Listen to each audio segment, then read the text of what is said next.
অনেক নারী মনে করেন ব্রেস্টে ব্যথা না থাকলে বা তেমন সমস্যা টের না পেলে ডাক্তারের কাছে যাওয়ার দরকার নেই।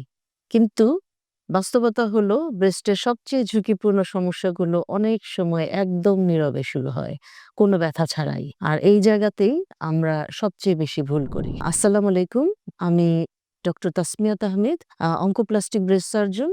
ইউকেতে ন্যাশনাল হেলথ সার্ভিসে আছি, কাজ করি। আর বাংলাদেশে ঢাকায় লালমাটিয়াতে তাসমিয়াত আহমেদ ব্রেস্ট কেয়ারে কাজ করি। আজকে আমি সহজ করে বলবো ঠিক কখন ব্রেস্টের জন্য ডাক্তারের কাছে যাওয়া জরুরি। প্রথমত, যাদের কোনো উপসর্গ নেই তাদের ক্ষেত্রেও নিয়মিত চেক আপ করা গুরুত্বপূর্ণ। বিশেষ করে ৩৫ বছরের পর থেকে ২ বছর পর পর ব্রেস্ট পরীক্ষা করালে অনেক সমস্যায় আগেই ধরা পড়ে।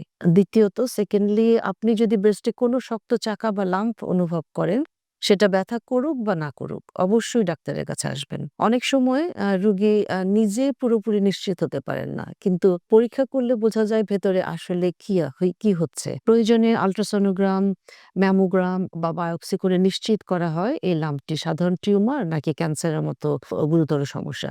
আরেকটা খুব গুরুত্বপূর্ণ বিষয় হলো নিপল দিয়ে কিছু বের হওয়া। যদি নিপল দিয়ে রক্তের মতো তরল কিছু বের হয়, সেটাকে কখনোই হালকাভাবে নেওয়া যাবে না।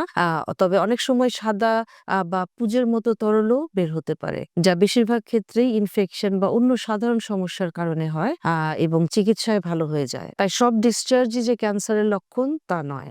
তবে কোনটা ঝুঁকিপূর্ণ আর কোনটা নয় সেটা বোঝার জন্য ডাক্তারের পরামর্শ জরুরি। অনেক নারী আবার ব্রেস্টে ব্যথা হলে খুব ভয় পান। এখানে একটা বিষয় পরিষ্কার করে বলা দরকার, ব্রেস্ট ক্যান্সার সাধারণত ব্যথাহীন হয়, তাই ব্যথা না থাকলেও সমস্যা থাকতে পারে। আবার ব্যথা হলে বেশিরভাগ সময় সেটা ক্যান্সারের কারণে হয় না। আমরা একে ম্যাস্টালজিয়া বলি। জীবনের কোনো না কোনো সময়ে অর্ধেকের বেশি নারী ব্রেস্টে ব্যথা অনুভব করেন। এই ব্যথা হরমোনের পরিবর্তন, মাসিকের আগে বা পরে ইনফেকশন বা একটা পরিবর্তন, অতিরিক্ত কাজ বা স্ট্রেস, মাংসপেশির চাপ কিংবা বড় ব্রেস্টের কারণেও হতে পারে। তবে সঠিক পরামর্শ চিকিৎসায় এসব ব্যথা অনেক সময় নিয়ন্ত্রণে আনা যায়। সবচেয়ে চিন্তার বিষয় মূলত সেই শক্ত লাম্প, যেটা ব্যথা দেয় না বলে অনেকেই গুরুত্ব দেন না। আর ধীরে ধীরে সমস্যাটা বড় হয়ে যায়। আমার পরামর্শ থাকবে, ব্রেস্টে কোনো পরিবর্তন, শক্ত চাকা, নিপল দিয়ে রক্ত, অস্বাভাবিক ডিসচার্জ বা অনেক দিনের ব্যথা, একটা স্পেসিফিক পয়েন্টেও অনেক সময় অনেকদিন ব্যথা যদি থাকে,